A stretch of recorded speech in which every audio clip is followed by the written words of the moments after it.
E aí, duelistas ou galera apreciadora das artes fonográficas? Aqui quem fala é seu anfitrião, Joker. Vamos desbravar esse mundão de Yu-Gi-Oh! Então prepara aquela Death Rindel insana, confia no coração das cartas.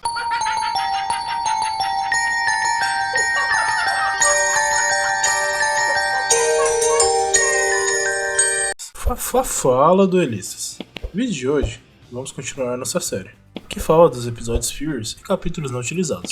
Bem, no caso de hoje, o mais correto seria afirmar que se trata de um semi-filler, mas quando eu mostrar, vocês irão entender melhor, pois foi muito pouca coisa utilizada para a construção do episódio. Mas se você é novo no canal, se inscreva e deixe seu curtir, para fortalecer a nossa jornada. Mas sem mais delongas, bora pra análise!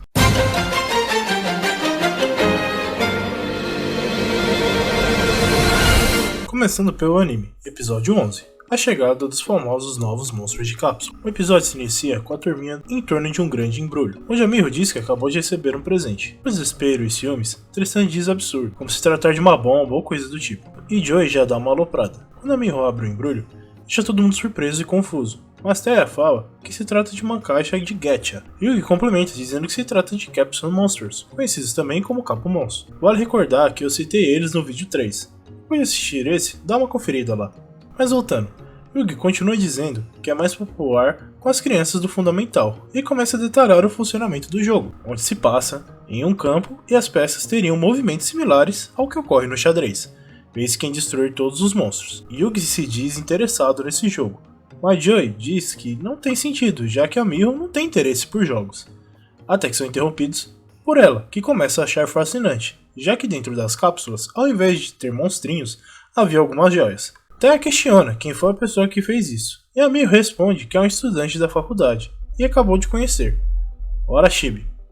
Com o término da aula, Miho apenas sai, mas Tristan tenta em vão mudar a ideia dela, para não se iludir com presentes. Ela nem liga e apenas vaza, enquanto Joey diz que não tem a menor chance de ser um lascado, que mal teria grana para comprar um Capumon, enquanto Thea repreende Joey pela zoeira, até perceber que Yugi simplesmente sumiu. Na cena seguinte, vemos Yugi correndo e encontra a Orashibi, que está tentando tirar monstros de nível alto. Quando ele pergunta se a Miho gostou do presente, Yugi diz que ela curtiu. E o cara começa a falar que acharia melhor deixar os Capumons, mas que foi uma boa ter ido na ideia do Yugi. E começa a groselhar total, dizendo que o destino os uniu e mostra uma das lembranças, onde só de ver ela já ficou apaixonado. Continua viajando, Yugi com pena apenas concorda. E a cena seguinte, vemos Miho indo à loja de jogos dos Mutos e pergunta se Yugi teria algum Capumon sobrando. Quando Yugi entrega, a Miho diz que são bichinhos bem feios para serem colecionados, e vovô explica que são itens jogáveis e o objetivo seria a batalha. Quando chama para experimentar, ela apenas diz que não tem interesse nisso, que já estava de saída. No dia seguinte, Orashibi chama por Yugi e o leva até seu armazém, onde está presente sua coleção de Capumons de nível alto. Novamente, o cara é um biruta, dizendo que sua coleção só estará completa quando tiver a deusa adicionada a ela. Mas Yugi cai na gargalhada e diz que a Miho não é um Capumon, mas ele mostra uma carta que recebeu e começa a viajar total, dizendo que ela está destinada, mas precisa da ajuda do Yugizinho. Quando explica, Yugi diz que não é uma boa ideia, que era melhor trocar em mais cartas para se conhecer melhor. Quando tenta sair, é surpreendido pelo fechamento brusco. Yugi diz que se continuar assim, não irá poder ajudá-lo, até que Orashibi começa a chorar igual uma criança. Pela bizarrice, Yugi acaba topando. A cena seguinte mostra Yugi ridiculamente usando um saco na cabeça, tentando ameaçar a Miho, que imediatamente percebe que se trata do Yugizinho.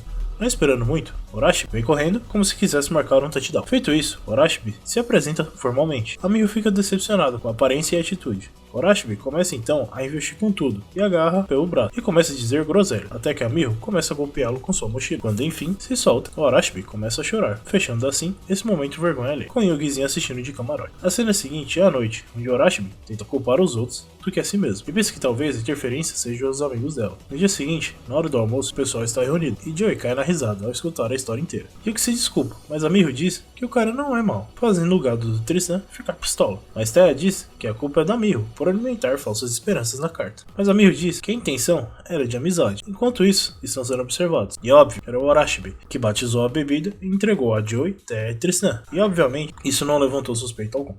E o pessoal consumiu sem problemas. E claramente, isso deu um revertério bravo. Tão bravo, que a cena seguinte mostra os três caídos na enfermaria. A cena seguinte mostra a Miho indo até seu armário e lá continha uma carta que esclarecia todo o ocorrido, o que deixa Miho 200% pistola, e desvia de seu caminho para encontrar o pequeno Yugi, e pede para ele levá-lo até o armazém do Orochimaru. Ao chegar ao armazém, Orochimaru pergunta se ela finalmente veio para cair em seus braços. Ela, puta, confronta que o que ela fez não foi correto, mas que não era necessário colocar a turminha em risco. Yugi complementa que achou que nunca chegaria a esse ponto, mas Orochimaru tenta se justificar, mas logo em seguida propõe um trato, resolver isso no jogo. Como ela vem praticando com o Capo Monstro, seria decidido com uma partida. Caso ele perca, para ele encher o saco dela, mas caso ele vença, ele segue com o plano dele. Miho concorda com os termos. Então é revelado que irão usar um campo feito para iniciantes. Irão escolher alternadamente os Capumons através da máquina de Get, e que ela poderia começar. Nisso, a Miho saca a primeira capa. Se trata de um bichinho com nível 1. De cara, na vez do Orochimaru, ele já pega um de nível 5. Quando termina, é notório que os monstros da Miho são de levels baixos, enquanto do Orochimaru são de níveis altos. Orochimaru canta a vitória, mas Miho não desiste, mesmo não tendo ideia de como prosseguir. O jogo se inicia com a Miho fazendo movimentos ruins. Orochimaru começa a provocá-la, e Miho se enfurece. Com o susto, Yugi acaba esbarrando na máquina e percebe a presença de um dispositivo. Orochimaru joga na lata, que fez isso para não prolongar muito o jogo. Miho, puta, diz que isso é contra as regras, por isso havia vencido e queria ir embora. Mas quando se vira, Orochimaru mostra uma doma gigante, dizendo que ela seria o seu prêmio e que não teria como escapar. Enquanto que o cara é completamente insano, eles correm, mas em vão. Ao acionar o dispositivo para impedir que prossiga, acabou derrubando parte do suporte junto, fazendo os pedaços caírem em cima da Miho e do Yugizinho. E nessa, enquanto o Miho está desacordado, Yami vem à tona, diz que ele foi longe demais e queria resolver isso com o jogo, e propõe continuar de onde parou. Orochimaru acha estranho e pergunta se tem certeza de querer prosseguir com tanta desvantagem, mas Yami disse que o jogo será bem diferente do que ele está acostumado, e a partida recomeça com Orochimaru executando o movimento. Nesse mesmo instante, as peças começam a se mexer, como se estivesse ganhando vida. Por ambos os monstros possuírem o mesmo nível, foram destruídos mutuamente, o que deixou Orochimaru animado, pois sua vantagem permanece, e executa outro movimento, dessa vez conseguindo eliminar sem problemas a criatura, fazendo o Yugi ficar com 2 feras restantes. E a vez de Yami, que apenas move sua criatura, mas o Orochimaru destrói novamente, fazendo cantar vitória. Mas Yami chama sua atenção para como seus monstros ficaram alinhados, e que seu último monstro tinha uma habilidade especial, que poderia destruir monstros mesmo de level 5 em uma diagonal de 7 espaços, finalizando assim a luta e vencendo. Yami disse que a proposta do jogo era conseguir fazer seus monstros vencer. O jogo vai muito mais além do que meros colecionáveis, e sim estratégias de batalha. Claro, Orochimaru começa a espernear, fazendo Yami aplicar a penalidade. No dia seguinte, o pessoal está recuperado, e comenta que a Miho foi bem corajosa por lutar por eles. Isso, a Miho vem correndo, dizendo que conseguiu ótimos Capumons, e leva um tropicão, fazendo o episódio acabar por aqui. Agora vamos ver o capítulo de mangá que deu base a esse episódio. Capítulo 24 do mangá, Xadrez, Cápsula de Monstros. Yugi comenta que no caminho da escola sempre vê crianças reunidas em torno de uma máquina para poderem retirar Capumons, e começa a explicar as regras, similar com o exibido no anime. Mas aqui temos mais detalhes, como a quantidade de miniaturas diferentes e campos disponíveis para as batalhas. E comenta que cada bichinho possui uma habilidade especial, que pode modificar suas estratégias. Enquanto Yugi está vendo, a garotada, um dos meninos, pula a fila. Quando o Yugi confronta, o garoto pergunta se ele não é muito velho para esse tipo de jogo, já que está no ensino médio. Yugi mantém a calma e diz que a idade não é um critério para impedir alguém de jogar jogos. E nisso, o garoto permite que Yugi compre. Ao depositar 100 ienes, a máquina engoliu a ficha. A criançada cai na risada, mas Yugi fica pistola e começa a balançar a máquina, até que o dono da loja vem e mete uma porrada no Yugizinho, dizendo que não era para ele destruir a máquina por causa de 100 ienes. Nisso temos a chegada de Mokuba. Aqui possui a reputação de ser o campeão das cápsulas de monstros. Pelo menos ele é bom nisso, pois seu design era muito zoado. Ainda bem que reformularam isso. Enfim, o jovem se aproxima e pergunta se ele é o Yugi, mas o Yugi não se recorda de o conhecer. Mokuba diz para se acalmar, pois era a primeira vez que se viam, mas ele sabia tudo a respeito, pois seu irmão mais velho era Seto Kaiba. Mokuba disse que seu irmão é um herói e tenta mestrar todos os jogos igual a ele, e que não esperava que Yugi tivesse essa aparência. Mokuba comenta sobre o duelo que Seto e Yugi tiveram. Só lembrando, é o card que está aqui em cima. Aproveite para dar uma olhada quando este vídeo acabar. Voltando, Mokuba disse que venceu o último torneio e perguntou se Yugi jogava, mas Yugi apenas disse que começou há pouco tempo e que não era bom. Mokuba insiste para ver suas habilidades e as crianças começam a cercar o pequeno Yugi e revelam ser capangas de Mokuba. E só para constar, quando você achou que viria crianças com facas, tasers e até mesmo portando uma submetralhadora? Parece até o Brasil. Takahashi tem horas que você apela.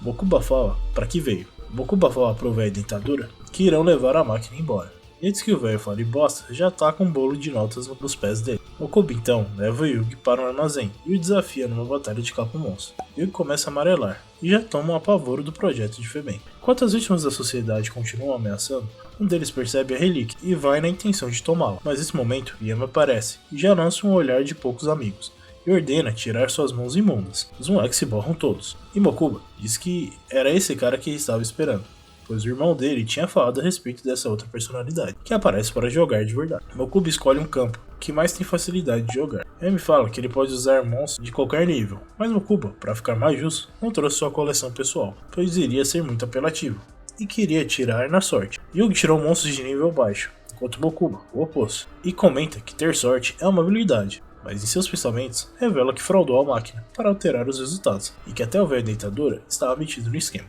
Antes de iniciar, Mokuba dá uma esquentada, avisando que, se vencer, irá cortar o dedo do Yugi. Yami responde que se ele vencer, terá uma penalidade. Aqui, as regras são explicadas, que no caso, em cada lado do campo, você é livre para posicionar suas peças, e no início da partida, seria retirada as cápsulas. O mangá detalha os nomes e aparências de cada peça. Mokuba toma iniciativa, e ao analisar o preparo de Yugi, diz que é de um amador no jogo. Yami reforça que se trata de um jogo das trevas.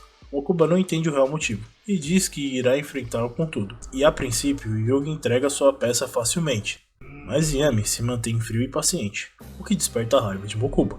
Aproveitando a brecha, Yami diz que irá ensinar as regras do jogo, o que deixa Mokuba irado.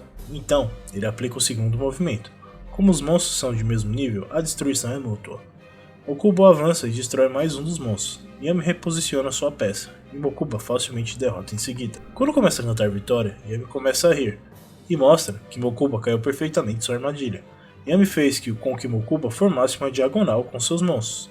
Mesmo sendo de nível baixo, o bicho que sobrou tinha uma habilidade que uma vez por jogo, ele pode derrotar todos os monstros, até mesmo de nível 5, numa diagonal, e finaliza ensinando a última regra dos jogos. Yami então aplica a punição, mas Mokuba revela que a vingança está chegando, e que o projeto Death Tea está se aproximando. Só para contextualizar, o Death Tea será um grande arco. Ele foi rearranjado no anime. Continue acompanhando toda sexta que esse vídeo vai chegar. Voltando, Yami guarda essa informação e diz que Mokuba pode refletir melhor quando estiver preso na cápsula. E claro que isso se trata de uma ilusão, mas todos os mini capangas percebem o desespero de Mokuba. Yami apenas se retira, finalizando o capítulo do mangá por aqui. Mas a página seguinte nos surpreende com um jogo de tabuleiro que o Takahashi inventou, utilizando os monstros de duelo. E você pode jogar, precisando apenas de um dado 6 faces, papel e uma calculadora. Cada número indica um caminho e ação. O objetivo é derrotar o dragão Bump de olhos azuis. E aí, curioso pra testar? E bem, feras, vocês viram que as histórias no anime são bem diferentes das apresentadas no mangá. Eu particularmente acho que foi um erro cortar a estreia de Mokuba, deixando apenas para aparecer no arco do Death Tea. Imagino eu que eles já estavam tentando dar aquela passada de pano, pro Mokuba não ficar tão pesado. Porque, sim, existe um outro capítulo que ele participa antes do Death Tea. E ele é um total idiota. Então eu acho que eles já estavam imaginando essa possibilidade de tentar dar uma passada de... E é com imenso prazer que finaliza esse vídeo.